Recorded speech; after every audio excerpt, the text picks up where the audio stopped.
Thanking यानी तुम धन्यवाद देते हो, तुम उसे धन्यवाद देते हो, लेकिन यहाँ पर यू कॉमा थैंकिंग तुम उसे धन्यवाद दो। इस देख लीजिए दोस्तों,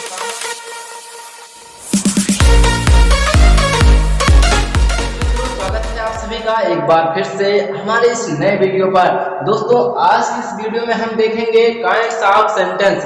देखिए दोस्तों, हमने पिछली वीडियो में जो है सेंटेंस को बताया था फुल डिटेल में। सेंटेंस क्या होता है, उसकी डिफिनीशन क्या होती है, उसके कितने प्रकार होते हैं, कितने पार्ट होते हैं। देखिए दोस्तों, अगर आपसे कोई पूछता है सेंटेंस के कितने पार्ट होते हैं तो आप बता दीजिएगा कि 2 पार्ट होते हैं, सब्जेक्ट एंड प्रेडिकेट। लेकिन आपसे पूछता है कोई टाइप्स तो बताइएगा there are 5 types of sentences. कितने टाइप होते हैं दोस्तों? सेंटेंस के 5 प्रकार होते हैं। कौन कौन से? असर्टिव होता है, इंट्रोगेटिव होता है और इंपरेटिव होता है, एक्सक्लेमेटरी एंड ऑप्टेटिव होता है। अब एक एक करके वीडियो में आगे हम देखेंगे दोस्तों असर्टिव सेंटेंस क्या होता है। वैसे तो दोस्तों हमने असर्टिव सेंटेंस को पिछले ही वीडियो में बहुत अच्छे तरीके से बताया हुआ था। यदि आपको उस वीडियो को नहीं देखे हैं दोस्तों तो प्लीज एक बार जो है उस वीडियो को जरूर देखिएगा, आई बटन में ऊपर लिंक दे देंगे। देखिए दोस्तों, अब हम पढ़ेंगे इंट्रोगेटिव सेंटेंस क्या होता है। देखिए दोस्तों, इंट्रोगेटिव सेंटेंस की यहाँ पर डिफिनीशन लिखी गई है। अगर आप इंग्लिश मीडियम से हैं तो इस डिफिनीशन को नोट कर लीजिएगा। देखिए दोस्तों, अब समझते हैं इंट्रोगेटिव सेंटेंस क्या होता है। तो देखिए इंट्रोगेट से ही आपको पता चल पा रहा होगा दोस्तों, इंट्रोगेट यानी क्या होता है? प्रश्न करना। इंट्रोगेट यानी प्रश्न। तो यहाँ पर देखिए ऐसे सेंटेंस जिनसे प्रश्न पूछा जाता है दोस्तों, ऐसे सेंटेंस जिनसे जो है प्रश्न पूछा जाता है क्या होते हैं? Interrogative sentence.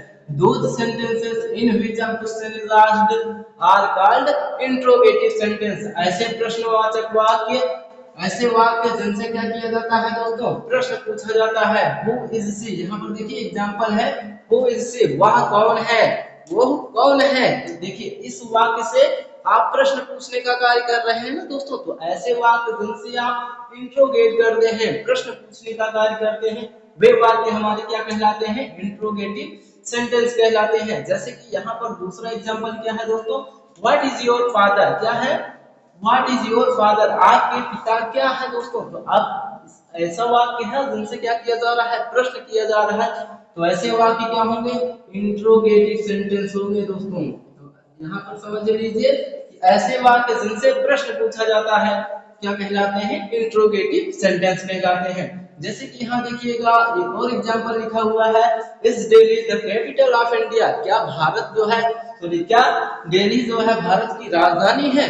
तो ऐसे वाक्य जिनसे क्या किया जा रहा है? प्रश्न पूछा जा रहा है ना दोस्तों, प्रश्न पूछा जा रहा है। तो ऐसे वाक्य जिनसे प्रश्न पूछने का कार्य किया जाता है इंट्रोगेटिव सेंटेंस कहलाते हैं। वहीं पर अगर पूछा जाए असर्टिव सेंटेंस क्या होता था, तो ऐसे वाक्य जिनसे क्या किया जाता है? जिनसे हमें सूचना मिलती है, इंफॉर्मेशन मिलती है ना दोस्तों, असर्टिव सेंटेंस कहलाता था। अब असर्टिव सेंटेंस के आपसे कोई पूछता है कितने प्रकार होते हैं? असर्टिव सेंटेंस के हमने बताया थे 2 प्रकार होते हैं। ऐसे वाक्य जिनसे हमें सकारात्मक सूचना मिलती है क्या क्या कहलाता था? पॉजिटिव सेंटेंस कहलाता था। ऐसे वाक्य जिनसे हमें नकारात्मक सूचना मिलती थी क्या कहलाता था? नेगेटिव सेंटेंस कहलाता था ना दोस्तों। तो असर्टिव सेंटेंस को बहुत बढ़िया से पिछले वीडियो में बताए हुए हैं। अगर आपने नहीं देखा है तो जाके एक बार जरूर देखिएगा। अब देखते हैं मेन हमारा क्या है? इंट्रोगेटिव सेंटेंस है। तो हमने सीख लिया कि इंट्रोगेटिव सेंटेंस की डिफिनीशन कि ऐसे वाक्य जिसमें क्या किया जाता है दोस्तों? प्रश्न पूछा जाता है क्या कहलाता है? इंट्रोगेटिव सेंटेंस कहलाता है। लेकिन अब देखते हैं प्रश्न इसमें 2 तरीके से पूछा जाता है। आप मान लीजिए देखिए हमने कहा व्हाट इज योर नेम, तो आप इसका उत्तर यस और नो में नहीं दे पाइएगा ना दोस्तों। तो वही कह रहे हैं इंट्रोगेटिव सेंटेंस 2 प्रकार के होते हैं। कितने? देखिएगा दोस्तों, इंट्रोगेटिव सेंटेंस 2 टाइप के होते हैं। पहला होता है yes no type interrogative sentence, yes no type interrogative sentence. दूसरा होता है डब्ल्यूएस टाइप इंट्रोगेटिव सेंटेंस। ऐसे प्रश्नवाचक वाक्य जिनका उत्तर आप यस और नो में दे सकते हैं। फर्स्ट टाइप यानी कि yes no type interrogative sentence कहलाता है। ऐसे प्रश्नवाचक वाक्य जिनका उत्तर आप यस और नो में नहीं दे सकते हैं डब्ल्यूएस टाइप इंट्रोगेटिव सेंटेंस। जैसे कि यहाँ पर लिखा गया है, देखिए दोस्तों इनमें से बताते हैं दोनों ही क्या है दोस्तों? ये सभी क्या है? इंट्रोगेटिव सेंटेंस है। लेकिन पूछेंगे आपसे इनमें से इंट्रोगेटिव सेंटेंस में कौन सा फर्स्ट टाइप वाला है, कौन सा सेकंड टाइप वाला है, तो बता देना है दोस्तों कि ऐसे प्रश्नवाचक वाक्य जिनका उत्तर आप यस और नो में दे सकते हैं क्या होता है, yes no type interrogative sentence कहलाता है। जिनका उत्तर आप यस और नो में नहीं दे सकते हैं क्या कहलाता है, डब्ल्यूएस टाइप इंट्रोगेटिव सेंटेंस कहलाता है। जैसे यहाँ पर देखिए हु इज शी, वो कौन है, तो इसका उत्तर यस और नो में नहीं दे पाइएगा ना दोस्तों, तो क्या हो जाएगा, आपको उसका नाम बताना पड़ेगा कि he is Rahul, he is जो भी हो, ही इज सीता, गीता, जो भी हो। तो यहाँ पर देखिएगा हु इज शी, इसका उत्तर यस और नो में नहीं दे पाइएगा ना, तो कौन सा हो जाएगा, डब्ल्यूएस टाइप इंट्रोगेटिव सेंटेंस हो जाएगा। लेकिन यहाँ पर देखिए is Delhi the capital of India, क्या जो है दिल्ली भारत की राजधानी है, इसका उत्तर आप यस और नो में दे पाइएगा, ये क्या हो जाएगा दोस्तों, yes no type interrogative sentence हो जाएगा। आई होप आपको समझ में आया होगा, नहीं समझ में आया है तो और ज्यादा जो है उदाहरण के साथ समझने की कोशिश करते हैं।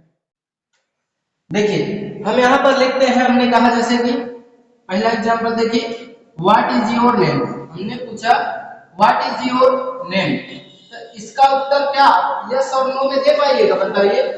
आप यस और नो कहिएगा तो क्या दूसरा अगला वाला व्यक्ति समझ पाएगा, बताइए। तो हमने कहा व्हाट इज योर नेम, आपका क्या नाम है, तो आप यस और नो कह के नहीं कह सकते हैं, इसका उत्तर नहीं दे सकते हैं। लेकिन यहीं पर आपको क्या बताना पड़ेगा, आपको पूरा नाम बताना पड़ेगा। लेकिन दूसरा वाला देखिए, जैसे हमने कहा इज राम इल, क्या राम बीमार है, क्या राम बीमार है, तो इसका उत्तर यस और नो में दे पाइएगा दोस्तों ना। तो ऐसे प्रश्नवाचक वाक्य जिनका उत्तर आप यस और नो में दे सकते हैं क्या कहलाता है, फर्स्ट टाइप, यानी कि yes no type interrogative sentence कहलाता है। जिनका उत्तर आप यस और नो में नहीं दे सकते हैं क्या कहलाता है, सेकंड टाइप, यानी कि डब्ल्यूएस टाइप इंट्रोगेटिव सेंटेंस कहलाता है।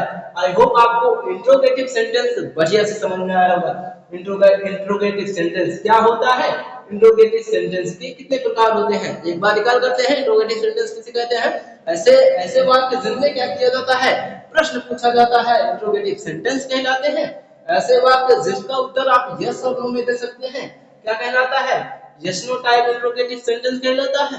ऐसे प्रश्नवाचक वाक्य जिनका उत्तर आप यस और नो में नहीं दे सकते हैं, डब्ल्यूएस टाइप इंट्रोगेटिव सेंटेंस कहलाता है। देखिए डब्ल्यूएस टाइप इंट्रोगेटिव सेंटेंस प्रायः दोस्तों किससे शुरू होते हैं, व्हाट, व्हिच, हुज हो गया है, सॉरी दोस्तों, होम कर लीजिए, इन which, how, where, when, etc. इन सभी से शुरू होते हैं। तो अब देखते हैं हमारा इंट्रोगेटिव सेंटेंस खत्म होता है, देखते हैं अब तीसरे वाला जो कि क्या है दोस्तों, इंपरेटिव सेंटेंस। तो जैसा कि हमने कहा, आप देखते हैं इंपरेटिव सेंटेंस की परिभाषा को। तो देखिए दोस्तों यहाँ पर लिखा हुआ है इंपरेटिव सेंटेंस की परिभाषा, those sentences which express the sense of command, request, advice and prohibition are called imperative sentence. देखिए दोस्तों एग्जांपल के साथ आपको अच्छे से समझाने की कोशिश करते हैं। जैसे कि हमने कहा स्टैंड अप, खड़े हो जाइए, तो क्या दे रहे हैं दोस्तों, ऑर्डर दे रहे हैं ना। हमने कहा कम हियर, यहाँ आइए। ऐसे वाक्य जिनमें क्या किया जाता है, ऑर्डर किया जाता है, इंपरेटिव सेंटेंस कहलाते हैं। हमने कहा don't move, don't pick up the phone, इसमें क्या किया जा रहा है, आपको कुछ भी करने से मना किया जा रहा है ना, प्रोहिबिशन का भाव आ रहा है। तो ऐसे वाक्य इंपरेटिव सेंटेंस होते हैं। जैसे कि हमने कहा please give me a pen, कृपया मुझे एक पेन दीजिए। तो ऐसे वाक्य जिनमें क्या किया जाता है दोस्तों, रिक्वेस्ट किया जाता है। यहाँ पर देख सकते हैं रिक्वेस्ट किया जाता है, इंपरेटिव सेंटेंस कहलाते हैं। हमने कहा कि always respect your Elder, always speak the truth, हमेशा सच बोला करो। तो ऐसे वाक्य जिनमें क्या किया जाता है दोस्तों, एडवाइस दिया जाता है, क्या कहलाते हैं, इंपरेटिव सेंटेंस कहलाते हैं। हमने कहा डोंट प्लग द फ्लावर्स, हमने कहा फूल को मत तोड़ो। तो ऐसे वाक्य जिनमें प्रोहिबिशन का भाव आए क्या होता है, इंपरेटिव सेंटेंस कहलाता है। जैसे कि यहाँ पर एग्जांपल देख सकते हैं, स्टैंड अप इंपरेटिव सेंटेंस है, सिट डाउन नीचे बैठ जाओ, ये भी क्या है, इंपरेटिव सेंटेंस है। कम हियर, यहाँ पर आओ, imperative sentence. Please give me a pen, imperative sentence. Don't move, always respect elders, इसमें क्या हो रहा है, इन दोनों में ही ऑर्डर दिया जा रहा है, उसको कमांड दिया जा रहा है। इसमें क्या हो रहा है, कम हियर, यहाँ आओ, इसमें भी ऑर्डर है, प्लीज गिव मी अपेन, इसमें रिक्वेस्ट है। यहाँ पर देखिए डोंट मूव, इसमें क्या है, प्रोहिबिशन है दोस्तों, प्रोहिबिशन है। ऑलवेज रिस्पेक्ट योर एल्डर्स, इसमें क्या है, एडवाइस है। तो ऐसे वाक्य जिनसे ऑर्डर दिया जाता है इंपरेटिव सेंटेंस कहलाता है। ऐसे वाक्य जिनमें रिक्वेस्ट किया जाता है, जिनसे प्रोहिबिशन का भाव व्यक्त होता है, एडवाइस का भाव व्यक्त होता है, ऐसे वाक्य हमारे आज्ञा सूचक वाक्य कहलाते हैं, यानी कि इंपरेटिव सेंटेंस कहलाते हैं। तो आई होप आपको इंपरेटिव सेंटेंस भी समझ में आया होगा। इसकी थोड़ी सी और डिटेल समझते हैं। तो देखिए दोस्तों, जैसे कि हमने यहाँ पर लिखा कि थैंक हिम, क्या, धन्यवाद, तुम धन्यवाद देते हो, क्या है। यहाँ पर देखिए दोस्तों, इंपरेटिव सेंटेंस में ऑलवेज जो है यू छिपा रहता है, क्या दोस्तों, यू छिपा रहता है, क्या, यू छिपा रहता है। इसको आप ध्यान रखिएगा कि जो हमारे इंपरेटिव सेंटेंस होते हैं इसमें ऑलवेज यू छिपा रहता है। यहाँ पर देखिए दोस्तों, अगर हम यहाँ पर कहते हैं you comma thank him, you thank him, तो यहाँ पर इसका उत्तर हो जाएगा, यहाँ पर कॉमा नहीं लगाते हैं, यू थैंक हिम, यानी तुम धन्यवाद देते हो, तुम उसे धन्यवाद देते हो। लेकिन यहाँ पर यू कॉमा थैंक हिम, तुम उसे धन्यवाद दो। इस देख लीजिए दोस्तों, कामा का कितना बड़ा रोल है। यू थैंक हिम, तुम उसे धन्यवाद देते हो, इसका मतलब क्या हो जाएगा, तुम उसे धन्यवाद देते हो। लेकिन यहीं पर यू है और इसमें कामा लगा दिए हैं, यहाँ पर यू थैंक हिम, तो इसका मतलब हो जाता है तुम उसे धन्यवाद दो। तो यहाँ पर देख लीजिए, कामा का बहुत ज्यादा बड़ा रोल होता है। तो यहाँ पर देखिए, और एक बात समझिए, जैसे कि यहाँ पर हमने लिखा, इसको मिटा देते हैं, जैसे कि हमने लिखा प्लीज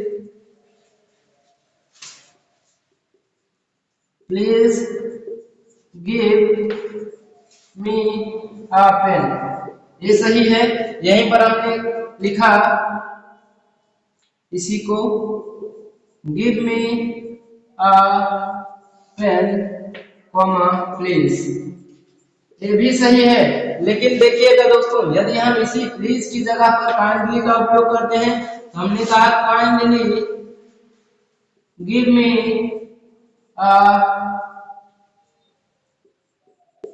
पेन, तो दोस्तों ये सही होगा। परंतु हमने इसी की जगह पर ऐसे लिखते हैं give me a pen comma kindly, तो ये दोस्तों गलत हो जाएगा। क्या दोस्तों, ये give me a pen kindly हमेशा ही गलत होता है, इसे गलत माना जाता है, इसे सही माना जाता है दोस्तों। तो यहाँ पर भूल कर भी काइंडली हमेशा इस साइड आता है, इस साइड कभी भी नहीं आता है। कॉमा के बाद काइंडली का प्रयोग नहीं करते हैं, प्लीज का प्रयोग कर सकते हैं। यहाँ पर काइंडली का प्रयोग नहीं करिएगा, ये गलत हो जाएगा, ये वाला सही है। यहीं से आपका क्वेश्चन बनता है दोस्तों। तो आई होप आपको इंपरेटिव सेंटेंस भी समझ में आया होगा अच्छे से। तो ऐसे वाक्य जिनसे क्या किया जाता है, कमांड, रिक्वेस्ट, एडवाइस, प्रोहिबिशन आदि का भाव व्यक्त होता है, इंपरेटिव सेंटेंस यानी कि आज्ञासूचक, आदेशवाचक वाक्य कहलाते हैं। यहाँ तक की वीडियो में हमने असर्टिव सेंटेंस को पढ़ लिया है, इंट्रोगेटिव को पढ़ लिया है, इंपरेटिव को भी अच्छे तरीके से पढ़ लिया है। अब नेक्स्ट वीडियो में हम पढ़ेंगे एक्सक्लेमेटरी सेंटेंस क्या होता है, ऑप्टेटिव सेंटेंस क्या होता है। तो दोस्तों, अगर आप सीरीज को लगातार देखेंगे तो बेसिक इंग्लिश ग्रामर जो है क्लास 9th और 10th की आपकी बहुत ज्यादा मजबूत हो जाने वाली है। परीक्षाओं में किसी भी प्रकार की रुकावट आपको नहीं देखने को मिलेगी। तो थैंक यू फॉर वॉचिंग, यहाँ तक देखने के लिए आपको बहुत बहुत शुक्रिया। तो चलिए दोस्तों, मिलते हैं नेक्स्ट वीडियो में, तब तक के लिए